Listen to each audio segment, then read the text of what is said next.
और जब उसे एग्ज़ाम या नॉर्मल डेज में डिफ़िकल्टीज होती तो वो ये दुआ पढ़, अकॉर्डिंग टू लायन थ्योरी, जिस वक्त जो काम कर रहे हो उसे अच्छे से करो। सारे स्टूडेंट्स वीडियोस देखते हैं, रूटीन्स लिखते हैं, मोटिवेशन फील करते हैं, लेकिन 2 दिन बाद सब ख़त्म।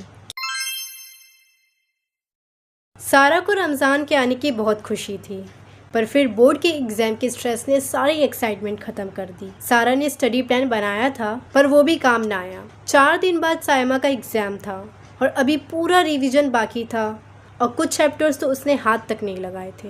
जब वो पढ़ने बैठती तो उसे लगता कि वो गुनाह कर रही है और उसे गिल्ट फील होता। उसके दिमाग में बार बार आ रहा था अभी कुरान की तिलावत बाकी है, और जब तरावी पढ़ती तो दिमाग में आता अभी बायोलॉजी का एक चैप्टर बाकी है। इरेगुलर स्लीप भी उसकी पूरे दिन की रूटीन ख़राब कर देती।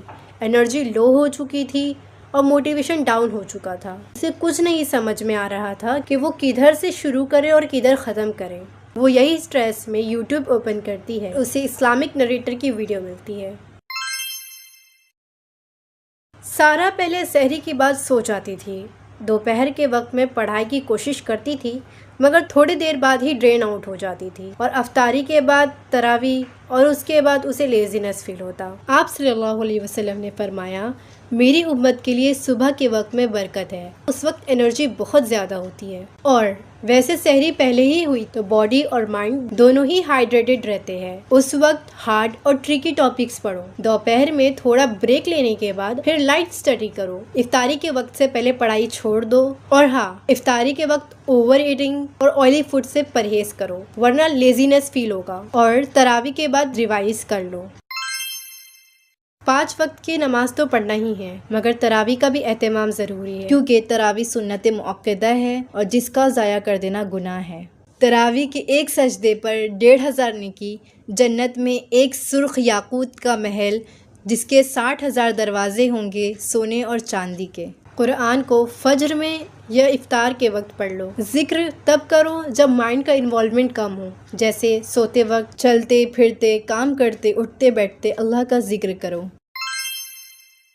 सारा जब भी इबादत करती तो उसे पढ़ाई के बारे में ख्याल आता, और जब पढ़ाई करती तो इबादत के छूट जाने का डर होता। अकॉर्डिंग टू लायन थ्योरी, जिस वक्त जो काम कर रहे हो उसे अच्छे से करो, वरना दोनों ही चीज़ों में एफिशिएंसी ख़त्म हो जाएगी। सारा जब पढ़कर थक जाती तो थोड़ा आराम कर लेती, वज़ू कर लेती। अल्लाहुम्मा ला सहला इल्ला मा जअलतहु सहला व अंत तजअलुल हज़्न इज़ा शिअत सहला।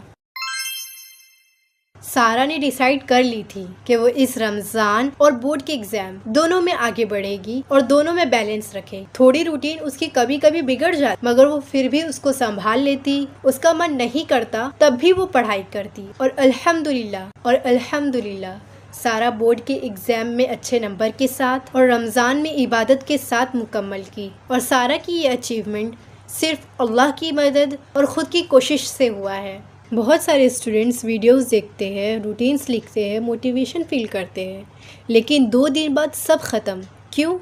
क्योंकि असली प्रॉब्लम रूटीन की नहीं होती, प्रॉब्लम होती है अंदर की डिसिप्लिन की। कोई एक्सटर्नल चीज़, YouTube videos, motivational speech, teacher की डांट या पेरेंट्स का प्रेशर आपको लॉन्ग टर्म तक पुश नहीं कर सकती। वो सिर्फ स्पार्क दे सकती है, लेकिन जब तक आप खुद नहीं चाहोगे कि मुझे पढ़ना है, मुझे इम्प्रूव करना है, मुझे अपना बेस्ट देना है, तब तक कोई टाइम टेबल काम नहीं करेगा। डिसिप्लिन का मतलब मोटिवेशन का वेट करना नहीं, डिसिप्लिन का मतलब है मन हो या ना हो तब भी वो काम करना। इसलिए याद रखो, external motivation are temporary, but internal determination can lead to success. Stay focused, stay blessed, stay connected to Allah.